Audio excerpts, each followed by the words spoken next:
Mohon perhatian, tekan tombol subscribe.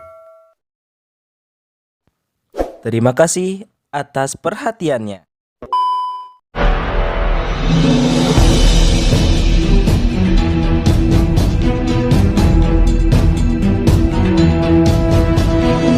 Saya Yani Muhammad, driver online Depok.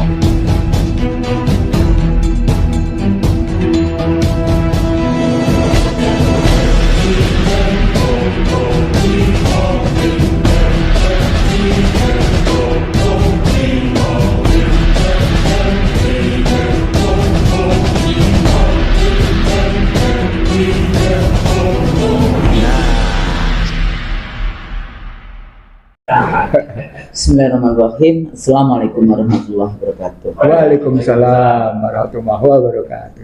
Para pemirsa yang dirahmati Allah, IC dari Reso, dan ini banyak sekali nih kawan-kawannya Mas Basit sama Mas Haji. Dari mana aja nih? Popule. Zona hijau. Oh, ada macam-macam. Ini kalau kita balik lagi, ini saat-saat tinggal beberapa jam lagi atau 2 hari lagi, Indonesia akan menyelenggarakan the most populous election, the biggest election on earth, Majority Muslim. the most populous Muslim country in the world yang mempraktekkan Demokrasi. demokrasi liberal, bukan demokrasi Pancasila, demokrasi liberal di dalam konteks ini. Bagus sekali pembukaannya. Saya suka sekali. Gitu. Kelamaan kalau harus sampai kesimpulan kayak gitu ya, karena Bang Nusi itu nggak suka kalau saya langsung menyampaikan deskriptif gitu, maunya deskripsi dulu. Nah, di dalam konteks ini ada banyak evaluasi. Seringkali kalau kita bahas tentang election, ya ini seperti biasa dialog kita berdua dengan Dr. Ihsanuddin Nursi dan saya Husnul Maria. Kalau kita bahas tentang election, seringkali pemilu kayak gitu. Seringkali orang dipikirnya hanya pada hari H saja, dan kemudian bagaimana menghitungnya. Padahal seluruh proses penyelenggaraan pemilu itu bagian dari election itu sendiri, baik yang dilaksanakan oleh penyelenggara KPU, Bawaslu, DKPP ya, dan kemudian nanti kalau terjadi sengketa hasil pemilu harus ke Mahkamah Konstitusi, maupun proses yang terjadi di peserta pemilu baik partai politik maupun perseorangan, karena kita punya lembaga Dewan Perwakilan Daerah ya, yang hari ini salah satunya sebetulnya amanahnya untuk kembali ke Undang-Undang Dasar 45 ya, Bang Nursi, karena Bang Nursi salah satu expertise-nya yang berada di DPD ya, yang memberikan banyak konsultasi, pemikiran dan sebagainya kepada DPD bersama kolega saya juga dengan Dr. Mulyadi. Jadi sekarang ini di sini IC Dilso dengan Husnul Maria, di tempat DPD dengan Dr. Mulyadi. Kasihan sekali nih Bang Nursi ini. Nah, kalau kembali lagi tadi yang saya sampaikan, proses banyak sebenarnya teori-teori dalam ilmu politik tahun 70-an saja yang disebut bagaimana penyelenggaraan pemilu itu ya, manipulasi pemilu dan sebagainya, itu panjang sekali di dalam konteks itu, election fraud, why election fail kayak gitu ya, why election integrity matters. Ini banyak sekali tema-tema yang bisa diangkat di dalam kita mendiskusikan penyelenggaraan pemilu ya, dari mulai proses rekrutmennya. Di Indonesia kita 2024 ini banyak punya ya, paling tidak ada masalah bagaimana kemudian dulu tahun 98 Bang Nusi sudah anggota MPR ya? Anggota DPR MPR. Saya sendiri baru pulang dari Australia ya, setelah 7 tahun off, langsung menjadi aktivis Koalisi Perempuan Indonesia dan Demokrasi dan Keadilan, untuk demokrasi dan keadilan, dengan para mahasiswa juga, dari para aktivis Dewan Mahasiswa dari UI dan aktivis BEM dan aktivis satu lagi apa ya, dulu di UI itu ada 2 kelompok mahasiswa. Nah, waktu itu kita menginginkan salah satu dari amanahnya adalah memberantas KKN. Tapi hari ini dengan gamblang bagaimana presiden ya, akhirnya anaknya presiden menjadi salah satu calon capres kayak gitu ya. cawapres, dan kemudian itu menggunakan proses-proses yang pamannya sendiri di Mahkamah Konstitusi dan seterusnya. Saya pikir pemirsa dari IC The Real Show sudah paham dengan apa yang terjadi. Tapi hari ini kita akan diskusikan tentang bagaimana sebetulnya kalau prinsip penyelenggaraan pemilu, prinsip election di dalam ilmu politik itu selalu dua isu, free and fair, bebas dan jujur. Jujur. Jadi jujur itu tetap menjadi variabel terpenting di dalam penyelenggaraan suksesi pemerintahan, proses untuk kompetisi dan suksesi pemerintahan. Nah, kalau dalam konstitusi kita itu lebih panjang lagi variabelnya, luber, jurdil. Ya, jadi Pakai apa itu? langsung umum bebas rahasia. Langsung umum, bebas, Bebas, rahasia, jujur dan adil. adil. Jadi untuk penyelenggaraan pemilu yang adil, KPU harus penyelenggaraan pemilu yang jujur ini ya KPU di sini menjadi sangat penting posisinya. Cuma persoalannya nanti persoalan penyelenggara, persoalan incumbent, bukan rezim yang sedang berkuasa, persoalan partai-partai politik yang seringkali kita bilang unholy alliances, siapa bandar-bandar di balik partai-partai ini, semuanya menjadi satu gitu ya. Kekuasaan itu sepertinya sesuatu yang apa ya? Ya sesuatu yang legit, yang Anda bisa dipikirnya bisa diambil dengan segala cara yang disebut the liberal Machiavellian election, pemilu terbuka dari penduduk tipu muslihat. Padahal sebetulnya ini sebenarnya dikesimpulan juga, tapi nggak apa-apa nanti Bang. Sebenarnya sebetulnya untuk apa Anda melakukan dengan semua cara yang apa namanya tidak jujur, semua cara dengan segala macam cara. Kalau itu rezeki Anda tidak akan terkurangi dan tidak akan ditambah. Ya kalau kita paham dengan teori rezeki dari Allah kayak gitu, itu begitu. Semuanya sudah tercatat. Ya sehingga kalau kita bahas tentang modal kapital, modal sosial itu hanya satu pintu yaitu ikhtiar. Tapi pintu yang 7 pintu lainnya rezekinya itu Allah yang tentukan dan amal soleh kita yang menentukan. Gitu. Jadi maksudnya rukun iman, percaya kepada qadha dan qadar. Nah, jadi Bang Nursi melihat beberapa waktu kemarin lagi heboh ada dokumenter tentang election fraud ya, bagaimana proses sebetulnya jangan cuma vote-nya aja, vote-nya itu cuma hari tanggal 14, tapi sebenarnya proses penyelenggaraan pemilu itu ya dari rekrutmen penyelenggaranya, KPU Bawaslu, kemudian DPT, kemudian dan seterusnya sampai nanti hari H, kampanye hari H, dan akhirnya sengketa hasil pemilu yang akan dibawa ke Mahkamah Kalkulator, salah ya, Mahkamah Konstitusi. Nah, di sini Bang kita diskusikan kira-kira poin apa ini yang penting untuk disampaikan kepada para elit, para penyelenggara pemilu. Sebetulnya saya dari kemarin lagi berpikir mau nulis surat terbuka lagi kepada KPU, tapi kita punya grup WA KPU 2004, silaturahim WA KPU 2004, yang salah satu grup itu adalah ketua KPU. Karena ketua KPU dulu adalah anggota KPU di 2004 dari Jawa Tengah. Jadi kadang-kadang dia nyaut gitu ya di WA grup itu. Kalau dia nggak nyaut diam di grup ya saya japri, gitu kan. Memberikan masukan-masukan, paling tidak mengingatkan dan memberikan juga kepada saya. Nanti saya juga dihisap kan.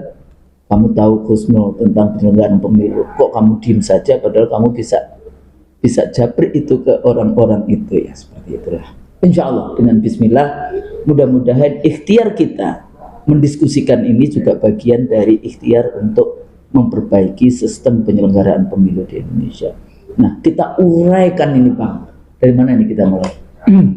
Kalau pernah ingat nonton IC The Real Show tentang penyelenggara pemilu, kita menyebutnya ada 5 variabel terusnya. Sistemnya, Ya, cara pemberian suaranya, ya kan? Ya, vote-nya gimana? Penyelenggaranya, pesertanya, yang keempat, yang kelima, badan penyelesaian perselisihannya, ya. dispute resolution body, badan penyelesaian perselisihan, sengketa pemilu. Nah, di dalam soal kampanyenya, bagaimana mekanisme kampanyenya, Sistem sistem kita bicara. Nah, kalau kita bicara luber, itu bicara sistem. Sistem. Ada yang bicara langsung, umum, bebas, rahasia, itu sistem langsung bicara. Itu konstitusi loh, Bang. Iya, tapi Jadi sebetulnya Mahkamah Konstitusi itu tidak kalkulator saja. itu mestinya nggak Gitu. boleh, mestinya mesti menilai betul di sini. Ya, luber jurdil itu Konstitusional. ya konstitusi. Jadi kalau kita bilang luber itu konstitusional, maka sesungguhnya kita mesti lihat apakah konstitusional itu dalam perspektif sistem kita punya anchor-nya apa enggak, punya rujukannya secara baik apa enggak. Oh. Ini persoalan, Bang. Soalnya semua capres-capres maupun caleg itu jarang sekali gitu loh menggunakan konstitusi sebagai pegangan nantinya harus diimplementasikan sebagai amanah dari bangsa ini. Nah, maksudnya bilangnya jarang, kita pernah menyatakan bahwa semua peserta itu rabun konstitusi. Oh iya, Rabun Konstitusi. Lihat ya video kita yang judulnya Rabun Konstitusi. Jadi pegangannya mestinya tetap konstitusi gitu. Nah, jadi kalau kita bicara tentang sistemnya, tentang bagaimana cara pemberian suaranya, lalu bicara tentang penyelenggaranya, lalu tentang pesertanya, lalu tentang dispute resolution body atau badan penyelesaian persengketaan itu, maka bisa kita lihat kita apakah menggunakan modal demokrasi tidak langsung atau demokrasi langsung. Nah, itu tergantung pada sistem nilai yang kita punya. Nah, dalam kerangka itu kita bisa lihat sejak awal kita mencurangi diri kita sendiri, mencurangi nilai-nilai kita sendiri apa enggak. Iya, padahal kita bicaranya sejak negara ini didirikan, kita tidak bicara demokrasi langsung. Jadi Ada perwakilan. iya perwakilan, iya dong. Kerakyatan dipimpin oleh hikmah kebiasaan dalam perwakilan pemusyawaratan kan. Jadi artinya, iya, jadi artinya kita tidak bicara kalau pakai Undang-Undang 45, kita tidak bicara demokrasi langsung untuk yang namanya presiden. Ya. Untuk nama presiden. Tapi untuk DPR kita punya dua pilihan antara langsung dan tidak langsung, dibebaskan ke dalam sistem politik gitu loh kalau melihatnya. Jadi dalam kerangka pertama, rumusan pertama ketika bicara sistem pemilu sebagai sebuah sistem pemerintahan perwakilan, kan gitu sistem pemerintahan perwakilan, maka kita harus bertanya tentang sistem perwakilannya itu sendiri kayak apa. Kalau pakai kata pembukaan, sistem perwakilan adalah perwakilan tidak langsung dan perwakilan langsung. Tidak langsung terhadap presiden, langsung terhadap namanya DPR gitu. Dari mana kita bisa terjemahkan langsungnya? Lihat aja pasal 2 ayat 1-nya. Majelis Permusyawaratan terdiri atas Dewan Perwakilan Rakyat Dan utusan daerah, utusan golongan. Bagaimana memilih DPR-nya kalau nggak melalui pemilu? Kan gitu logikanya. Berarti pemilunya udah pasti bicara tentang pemilu bagaimana masyarakat memberikan keterwakilannya, sikap representatifnya itu kepada partai politik. Nah, di situ kelihatan. Itu hal pertama tentang sistem. Jadi dalam kerangka langsung umum bebas rahasia, kita sendiri sudah mencurangi diri kita. Kita sendiri sudah mengkhianati diri kita. Itu kata kunci pertama tuh. Kita nunjuk gitu. Iya. Kau mengkhianati bangsa ini. Sebenarnya yang 4 nunjukin kita sendiri. Cuma yang ditunjuk 1 itu besar sekali. Iya. Gitu, mengkhianati bangsanya. Nah, begitu masuk ke persoalan jurdil, di sini lain Husnul. Di sini soal siapa yang punya peluang untuk tidak jujur, siapa yang punya peluang untuk tidak adil. Peserta tidak mungkin punya peluang untuk tidak jujur. Minim. Ya, karena dia Dia objek Husnul. Jadi dalam kerangka aturan dia adalah objek. Dia adalah pihak yang menjalani aturan. Dia adalah pihak yang menekuni sesuatu berdasarkan ketentuan-ketentuan peserta. Itu artinya yang harus kita lihat dalam konteks jujur adalah konstruksi penyelenggaranya dan pemerintahannya. Itu tadi Usun sudah bilang duluan. Bagaimana rekrutmen penyelenggara. Nah, ketika bicara rekrutmen penyelenggara, dari situ sudah ketahuan apakah sejak awal si rekruter kan pemerintah, pansel, iya, ya kan, yang direkrutnya kemudian mendapatkan legitimasi dari DPR. Terserah legitimasi dari mana. Tapi pertanyaan pokoknya dia sudah ada niat untuk tidak jujur apa enggak? Itu dari sejak merekrut penyelenggara ya, merekrut KPU, Bawaslu. Iya, dari situ aja. Oh, saya ingin merekrut Husnul, Anda daftar deh jadi KPU. Itu dia tidak jujur, itu sudah tidak fair gitu loh. Apalagi dimasukkan si A, si B, si C, itu sudah tidak jujur. Kalau dari mulai rekrutmen saja sudah ketahuan sebenarnya. Partai politik taruhnya, maaf Husnul ya, maaf nih. Kalau di 2014 ingat nggak KPU, salah satu anggota KPU ketemu partai politik dan protes habis-habisan. Namanya Hadar Gumai. Ingat kan ceritanya itu? Oh, diprotes habis-habisan. Oh, ceritanya gitu. Sampai cerita kemarin, cerita Harun Masihu. Ceritanya kan juga jelas di situ kelihatan. Nah, artinya sejak awal sesungguhnya partai politik juga sejak awal sudah bermain. Siapa sebenarnya anggota KPU yang akan menjadi perpanjangan tangan kekuasaan dia? Iya. Kalau sampai kalimatnya begini, maka pertanyaan besarnya menjadi jujur nggak sih? Desain apa? Fabricated election. Fabricated kalimat. Fabricated. Jadi biasanya terminologi bahasa Inggrisnya itu menggunakan fabricated election. Saya sebenarnya sudah nyimpulin.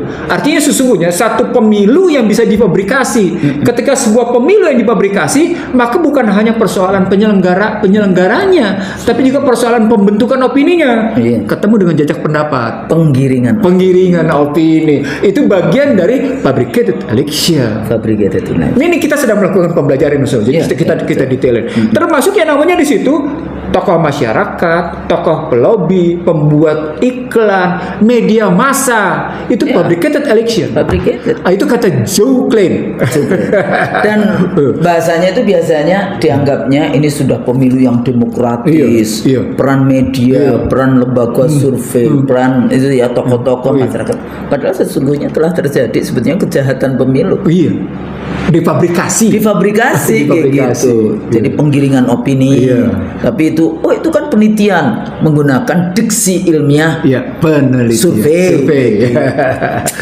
Nah, kebayang nggak Husnul? Kenapa sampai Amerika biaya kampanyenya naik terus dalam rangka pilpres? Kebayang nggak? Kemudian dalam biaya lobbynya naik terus sampai 3,7 miliar US dollar gitu. Itu kan artinya sesungguhnya ada kelihatan yang dibiayai lewat proses fabrikasi tadi. Ya itu gambaran bahwa dari proses rekrutmen saja orang sudah harus membayangkan fabrikasinya akan kayak gimana berprosesnya. Satu itu di penyelenggara. Yang kedua pesertanya kayak gimana nih kalau partai politiknya kayak model Indonesia yang kondisinya kayak gini, yang disebut sebagai gagal menjalankan peranan partai politik, yang mau tidak mau ada pihak lain. Fungsi dan peran partai politik kan?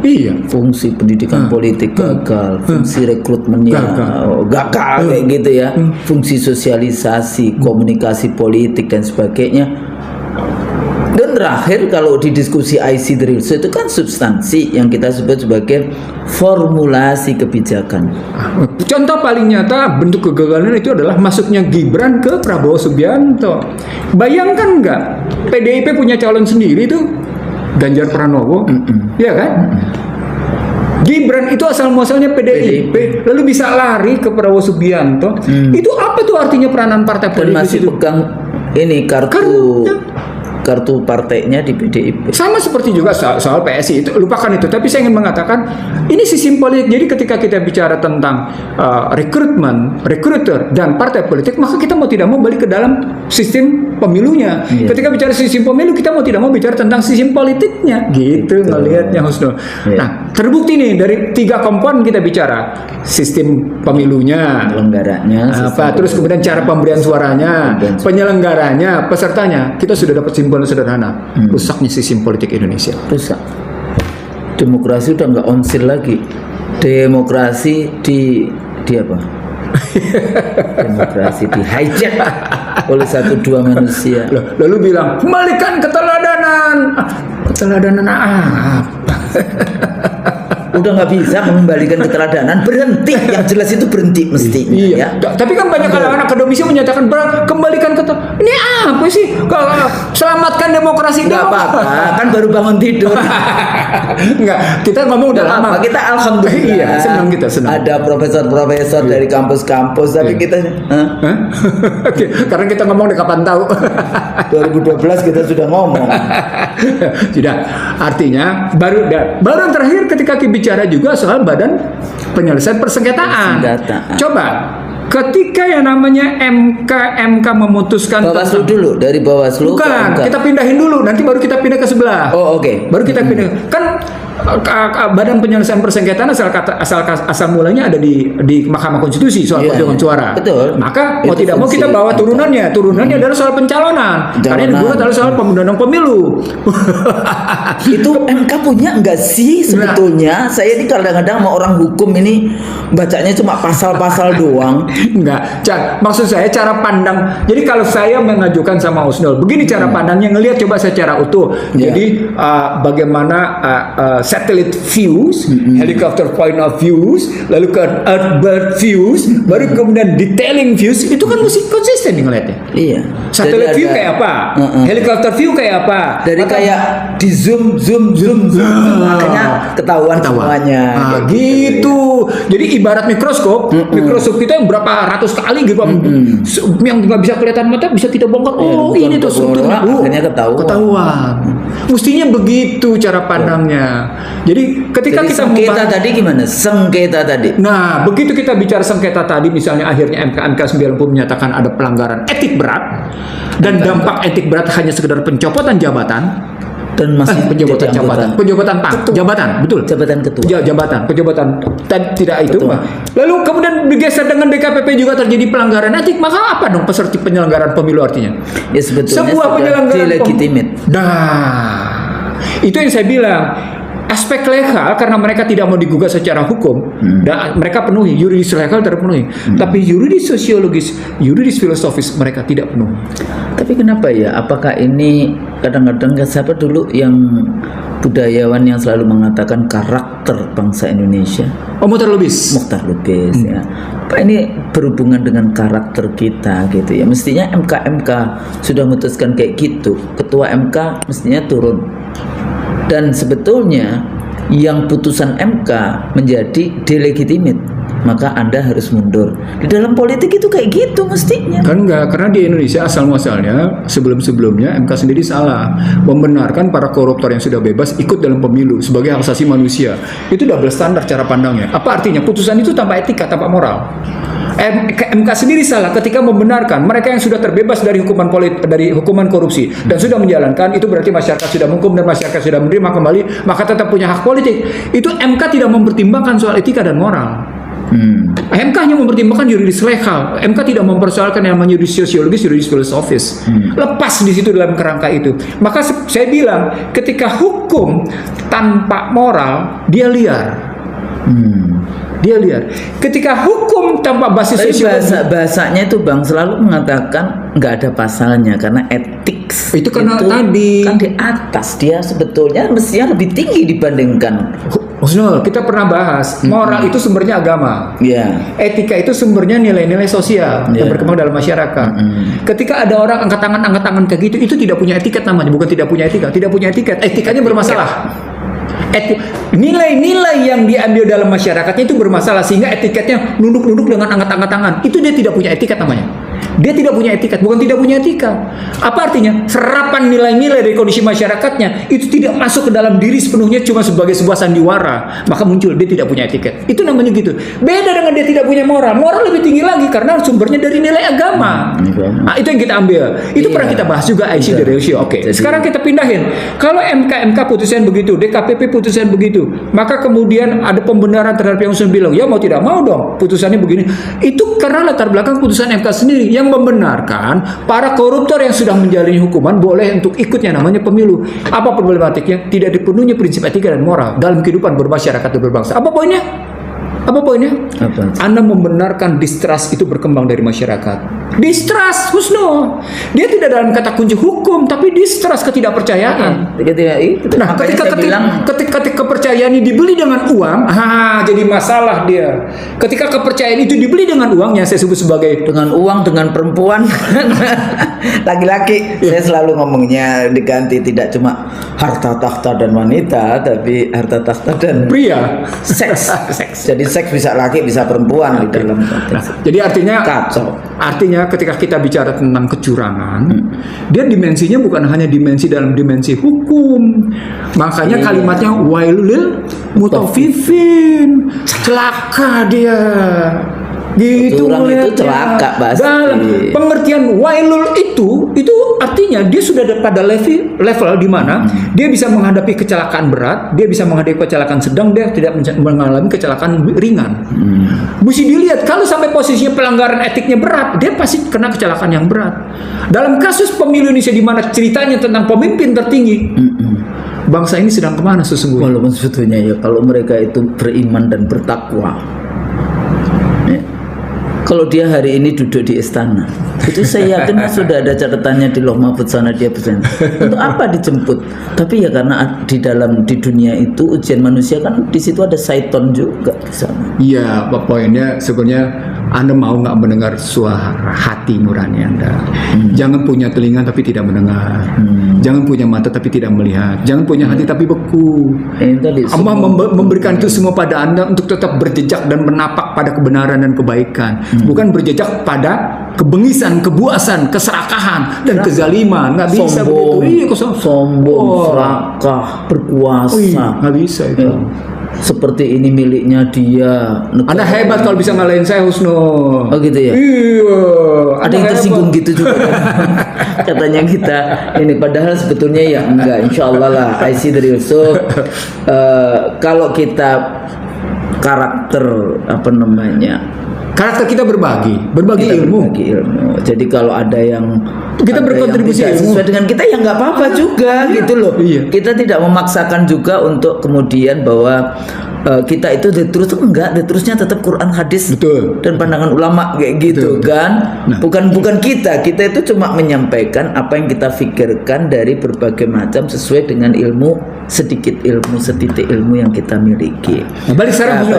baru Kalau kita mau jadi balik lagi gimana nih? balik lagi ke dalam suasana pemilu curang, suara kotor, maka nggak bisa cuma dilihat pada persoalan perilaku kekuasaan, nggak bisa dilihat cuma political behavior, karena kita ngurutnya jelas. Kata kunci dalam political behavior, dan kata kunci dalam posisi suara curang, Iya. ya, suara kotor atau suara apapun ceritanya. Kata kuncinya adalah soal alat apa yang dipakai untuk menggunakan kecurangan. Kan setiap segala sesuatu menggunakan instrumentasi, ada strateginya, ada fungsinya, ada instrumentasinya. Instrumentasinya pasti surat suara kan? Ya. Kalau instrumentasinya surat Dramanya itu nanti ada di surat suara. Soal perilaku politiknya bisa aja. Oh, si Anu jadi capres, si Anu jadi capres, si Anu akan begini. Saya cawe-cawe, saya tidak netral, saya netral. boleh, memberikan saya boleh bansos. presiden, boleh kampanye. That's it, political behavior. Kemudian kebijakan populis dengan apa? Membagi berapa itu anggaran untuk dibagi-bagi 400 sekian triliun. Dalam politik memang main persepsi penting. Iya. Setuju saya. Iya. Tapi behavior itu kalau dalam Al-Quran, setiap kata behavior itu ada angka. Angka. Setiap angka itu pasti ada kata. Jadi nggak mungkin kata tanpa angka, tidak mungkin angka tanpa kata, pasti itu. Itu model ajaran Islam. Jadi setiap kata ada angka, setiap angka ada kata, itu ajaran Islam. Jadi ketika kita bilang behavior atau ketika kita bilang ada suara kotor, ada suara rusak, ada suara curang, dia harus kita tunjukkan pada angkanya. Angkanya lewat apa? Instrumennya. Instrumennya di mana? Di kertas suara, di surat suara. Itu artinya yang harus kita masalahkan dalam kerangka tadi pemilu curang adalah DPT fiktif. Itu kata kuncinya. Sekarang pertanyaan, Anda sudah tahu sejak awal ada DPT fiktif, tapi Anda ikut juga pemilu? Itu Anda siapa jadinya? Ya sebetulnya saya mengharapkan semuanya mundur biar, tapi itulah yang nanti yang diinginkan oleh mereka. Jadi ini juga bismillah, mudah-mudahan bagian dari 54 juta, walaupun saya juga udah bilang saya masuk juga di dalam daftar yang komplain kepada KPU tentang itu. Tapi di 2019 saya juga masuk juga. Kita waktu itu pertemuan di Komisi 2 DPR menyampaikan juga, karena waktu itu ada sekitar 17 jutaan juga. Ternyata menangnya juga perbedaannya 16 jutaan. Yang waktu itu saya juga pernah tanya ke Bang Nursi, berapa yang Menteri Sosial itu? 11 juta. 11 juta dan sebagainya. Jadi Bang, untuk urusan DPT ini, itu dulu zamannya saya itu pertama kali kita punya database penduduk dan pemilih. Itu makanya saya ngajak Gus Dur mendalam bicara ini karena ini instrumennya ada pada DPT. Ada orang yang tidak udah mati masih punya hak suara, ada orang yang umurnya sudah 1000 tahun masih punya hak suara. Karena nggak ada sistem, Bang. Balik lagi ke sistem. Jadi dulu kita sudah siapkan sistem itu. Ya, jadi kalau non-years election kan pemilu nggak setiap tahun toh. Ya. Pekerjaan KPU itu harusnya beresin DPT. Seperti KPU Australia juga demikian, KPU Kanada juga demikian, di KPU negara lain itu namanya non-years election. Pemilu kan 5 tahun sekali. Jadi pada saat pemilu di 2004, 2005 sudah selesai. Salah satu yang dibereskan adalah DPT sampai mungkin setahun sebelum pemilu. Nah, tapi itu dulu memang di 2004 kewenangan KPU karena kami yang anggota KPU itu ada 4 yang ikut terlibat di dalam pembuatan undang-undangnya, RUU-nya. Nah, di 2005, 2006, 2007 itu sudah diambil alih lagi undang-undang yang Kemendagri. diambil lagi oleh Kemendagri. Jadi Kemendagri. cara pandangnya sebatas proyek. Jadi proyek gimana dianggapnya karena ini data pemilih penduduk, akhirnya dulu kan kita bikin Dukcapil. cuma 427 miliar yang ngerjain BPS. Saya lebih percaya BPS karena dia kan setiap 5 tahun sekali, setiap kali dia melakukan itu, dan metodologinya juga lebih meyakinkan. Ya, kita door to door waktu itu pertama kali itu dengan model door to door di 2004 P4P, pendataan penduduk dan pemilih berkelanjutan. Itu sensus berarti. Ya, kayak Kalau door to sensus. door sensus bukan Ya. survei. Enggak Iya. survei, Oke, sensus. sensus. Bener-bener kemudian jadi database. Oke. Pertama kali negara Republik Indonesia punya database itu KPU 2004. Iya, sensus. Kebetulan waktu itu saya kan pernah jadi kerja di lembaga demografi, pernah belajar ilmu demografi, jadi ya nyambung kayak gitu Demografi, kan. iya. Dan kawan-kawan yang di BPS juga lulusan demografer gitu, Iya. dari George Washington University, dari Australia gitu. Jadi kita ketemu kayak gitu, nyambung. Yang Depdagri, Kementerian Dinas Kependudukannya, Dukcapil. Dinas Kependudukan namanya, Dinas Kependudukan. Dirjen Kependudukan. Sekarang Dinas Kependudukan dan Nggak Catatan Sipil. ngomong, yang ngomong itu justru bukan yang ahli demografi. Jadi kita dulu malah kesel aja gitu ya dalam konteks itu. Nah, 8 Desember 2004 database itu kita serahkan kepada Kemendagri.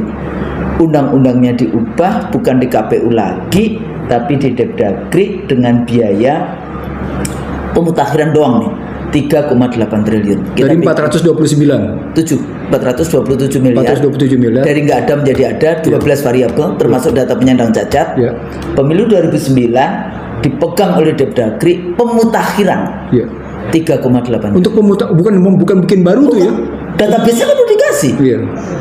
Nah, kemudian di pemilu 2014 yang rame itu iktp 5,8 triliun. Iya.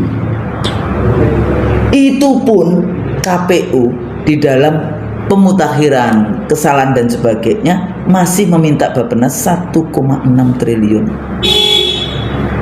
Jadi cara pandang proyek ini saya bukan bingung, semuanya. Kayak misalnya proyek apa? Proyek Singkong kayak gitu. Ini kan cara pandang proyek. Iya kan? Diberikan kepada Kemenhan. Kemenhan dengan timnya yang ya kasihan juga sih Pak Jenderal-Jenderal, ngapain sih ngurusin Singkong proyek berapa triliun itu. Nah, nanti saya juga takut gitu kalau ada proyek makan gratis. Persoalannya makan gratis itu warteg yang menyediakan atau menjadi proyek besar dari Republik ini untuk menyediakan makan.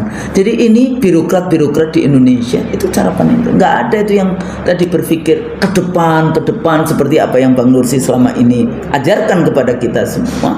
Tidak hanya terbatas pada yang sekarang, tapi juga ke depan.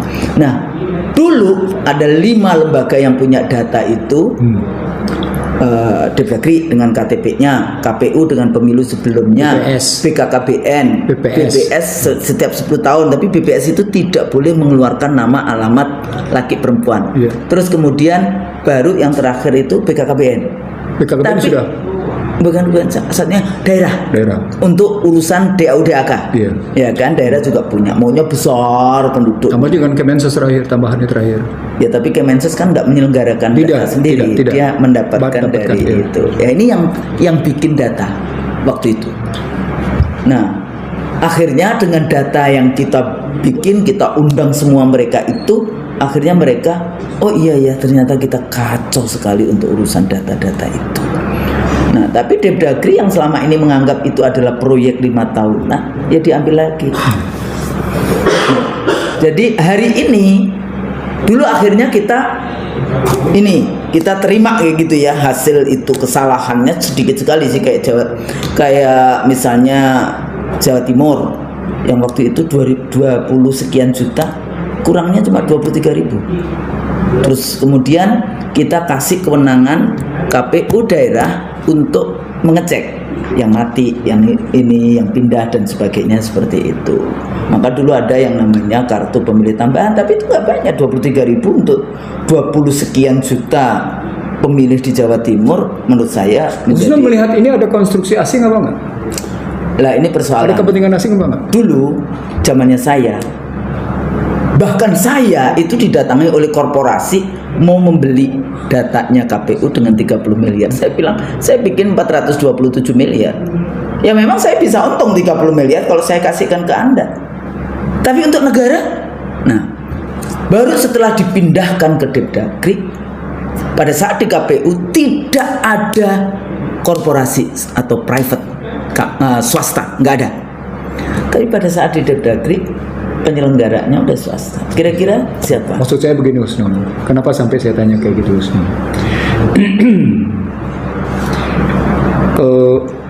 Saya merunduk tajam Husnul karena Soekarno sendiri pada tahun 60 sudah mengeluarkan apa yang disebut dengan kebijakan berbasis pengetahuan. Jadi 7 bahan indoktrinasi itu dia mengeluarkan kebijakan apa yang disebut dengan bagaimana suatu kebijakan berbasis pengetahuan, bagaimana suatu kebijakan berbasis data. Iya. Apa poinnya? Poinnya data adalah, itu ya.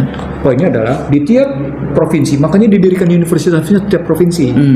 Motifnya adalah tiap provinsi memberikan data akurat tentang provinsinya untuk dibawa ke nasional dan menjadi kebijakan nasional. Apa poinnya? Kebijakan berbasis data, kebijakan berbasis pengetahuan. Itulah 7 bahan indoktrinasi. Ya. 7 bahan. Knowledge based policy. Knowledge based policy. Itu knowledge based policy, data based policy.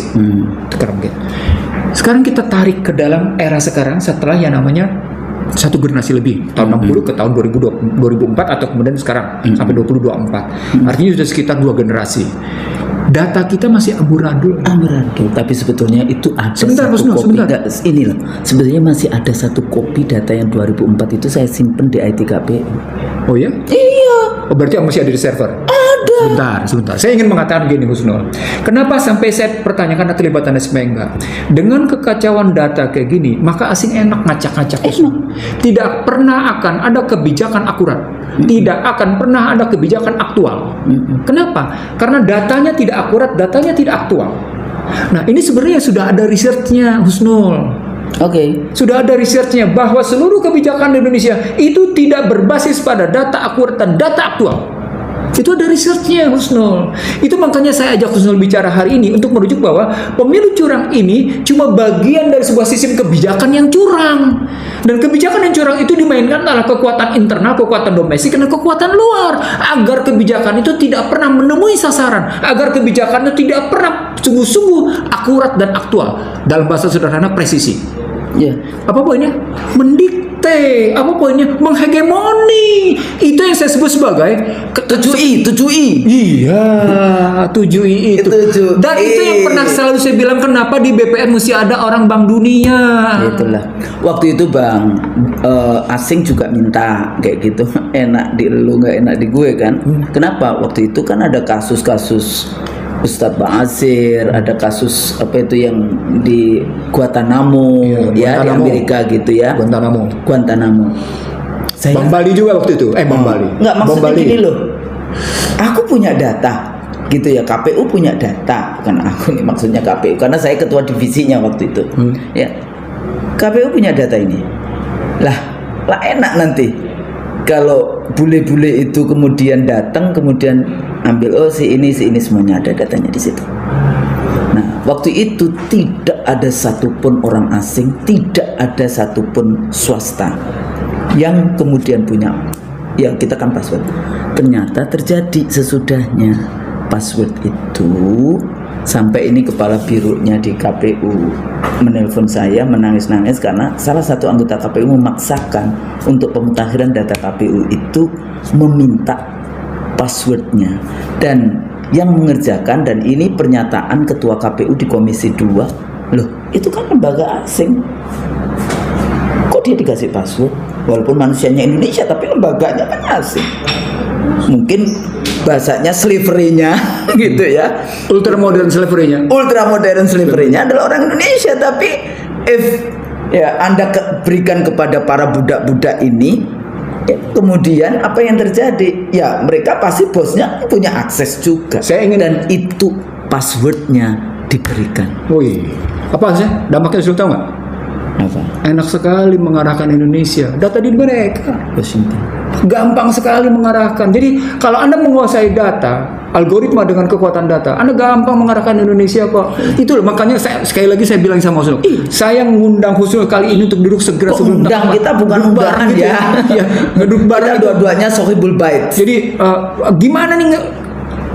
Kenapa orang-orang Indonesia itu tidak sadar tentang betapa pentingnya data akurat dan aktual? Kenapa lu sibuk tentangnya namanya pemilu curang yang Anda tahu sejak awal, tapi Anda tidak pernah meributkan, memasalahkan tentang apakah DPT 17 juta, apakah DPT 11 juta, apakah DPT 54 juta, tapi Anda tetap tekuni pemilu ini dengan kayak gitu. Otak Anda di mana jadinya? Kalau bahasa Jadi Betawi bilang kayak ya udahlah kayak gitu ya, nggak Kok- paham. Sekarang pertanyaan berikutnya, kok gitu buat apa Anda rame-rame euforia dengan kampanye kemarin? Oh itu kan nggak semua orang paham. Jadi Bang, saya dulu sebetulnya ada sih di Republika kali ya. Saya diwawancara satu halaman khusus masalah DPT ini dulu ya. Cuma saya mau cari di mana itu Republika wawancara dengan saya. Nah di situ saya jelaskan bagaimana yang namanya konsep-konsep DPT itu. Makanya saya selalu katakan DPT itu sumber dari manipulasi, sumber utama dari manipulasi. Nah, sekarang begini Husnul, saya geser sekarang. Ya. DPT itu akan angka kan, akan bicara soal angka kan. But the main point beyond the number is Ya manusianya juga. dalam kerangka ilmu politik apa? Kedaulatan rakyat. Ah ya itu. Kedaulatan rakyat. Jadi ini angkanya adalah DPT, angka suara. Tapi ini menunjukkan tentang kedaulatan rakyat. Nah sekarang saya tanya balik sama Husnul. Oke. Kalau angka DPT-nya fiktif, angka kedaulatannya kedaulatan rakyatnya kedaulatan itu fiktif Ya, nggak? dicuri Fiktif dong. lah, dicuri lah, nggak karu-karuan. Nah kalau sudah dia bekerja dalam sebuah sistem, apa artinya? Wih, dampak luar biasa tuh Husnul. Itu yang orang tidak pernah pikirkan Husnul. Ketika input bermasalah, proses bermasalah, output bermasalah, outcome bermasalah, multiplier effect bermasalah, maka tidak akan pernah ketemu visi misi kehidupan bangsa ini. Anda bisa bayangkan, nggak cuma itu saja ya. Misalnya, karena gimana sih itu bekerja? Kan harus difahami dong. Iya. Kenapa misalnya 54 juta itu? Bagaimana itu cara bekerjanya? Anda bisa bayangkan. The real misalnya di satu TPS itu hanya ada 200 atau 300 lah kalau kita pakai yang model KPU 300 atau 250. Tapi ditulisnya kan 300 karena KPU minta 300 kan untuk satu titik 300. Yang 50 orang itu nggak ada orangnya. Dan kalau itu dikalikan 823 ribuan TPS itu bisa 42 juta sendiri. Nah, di situ letaknya angka-angka yang tadi dikatakan oleh Bang Nursi, permainan angka-angka ini itu yang terjadi saat, makanya kenapa DPT itu disringkingkan atau digelembungkan. Itu sudah jadi teori politik tahun 70-an. Bagaimana election kudeta. Jadi kudeta election. Kita kan juga waktu itu ngomong kudeta. Iya, kudeta korporasi. Kudeta korporasi. Ini kudeta election. demokrasi. Kudeta pemilu. Kudeta pemilu ya gitu ya. Iya. Itu melalui itu. Melalui data itu, makanya cuma kan kadang peserta pemilu juga nggak ngeh dengan itu ya gitu, kayak business as usual. Sementara semua yang kita sangat aware dengan kondisi seperti itu kan nggak disambut dengan penyelenggaranya sendiri juga, saya yakin juga nggak semuanya paham. Kita kan dalam suasana pekan teduh nih ya. Khawatir kita dianggap memanas-manasi pihak-pihak tertentu gitu ya. Kita sedang mengingatkan justru Kita memberikan sebelum terjadi, Iya, itu artinya iya. amar ma'ruf nahi mungkar. nahi mungkar. Jadi kita mau ngasih tahu, ini lo ada problematik besar. Problematik besar itu kudeta pemilu. Kudeta pemilu namanya election coup. Iya. Election. Teori ilmu politik tahun 71 yaitu Ya. Rosa apa itu Ya. ada itu. Begitu ya. Uh-uh. Jadi ini kita ingetin supaya tidak terjadi. Kalau Anda tetap mau menjunjung tinggi sistem pemilihan langsung umum bebas rahasia Konstitusional. yang dipakai Undang-Undang 2002. Iya. Lu berjurdil kan dari dulu. Enggak. Dulu. Jurdil dulu kata kuncinya di jurdil dulu. Luber itu baru kemudian dalam tuangan Soeharto. Undang-undang. Ya undang-undang ditetapkan, tidak dalam konstitusi. Ya tapi dalam ilmu politik sebenarnya cuma jurdil aja. Jurdil aja. Ada Iya. gitu. Karena langsung Ilmu atau tidak politik. langsung soal sistem. Itu sistem. Karena Bisa. tetap tekanin pada soal jurdil dan adil. Iya. Gitu. Oke. Terus gimana jadinya? So Jadi, what, Bang? So what? Kalau so what, maka kita akan jawab di episode berikutnya. Tambahin sedikit dong, di spill gitu loh. Jadi kita akan bahas tadi ya dari isu penyelenggara, Iya. isu sistem. Iya. Enggak, jadi sebetulnya Ya. ini terakhirlah pilpres langsung. Ya. Kita berpikir nanti untuk sudah kembali nggak bisa karena di dalam ilmu politik itu yang namanya model popular vote itu tidak ada jaminan orang yang punya kualitas bisa menang. One vote, one person, one Karena bisa difabrikasi tadi. fabrikasi itu tadi, Iya. belum manipulasi, difabrikasi dan Iya. sebagainya. Iya. Kalau di Indonesia kan Vox Populi Vox Dei, Iya. suara rakyat suara Tuhan. Suara Tuhannya dibeli 20.000, 50.000 itu udah kurang ajar sekali sebetulnya ya. Kedaulatan dijual belikan, suara Tuhan dijual belikan. Makanya kan penghinaan kepada itu udah pelecehan terhadap agama itu di dalam konteks itu ya. Nah, jadi Bang, nanti kita bahas yang lebih detail lagi. Ya. Ikuti terus Ya. video YouTube IC The Real Show. Mudah-mudahan apa yang kita sampaikan dalam rangka kita mengingatkan sebelum kejadian. Pembelajaran. Ya, mengingatkan sebelum kejadian kayak gitu ya. Insya Allah yang baik-baik itu dari Allah dan yang salah-salah itu Dari kita. dari kita. Dan kita mohon maaf untuk itu. Nah, kita mohon maaf kalau salah, mohon maaf. Nasrun minallah wa fathun qarib. Wassalamualaikum warahmatullahi wabarakatuh. Waalaikumsalam.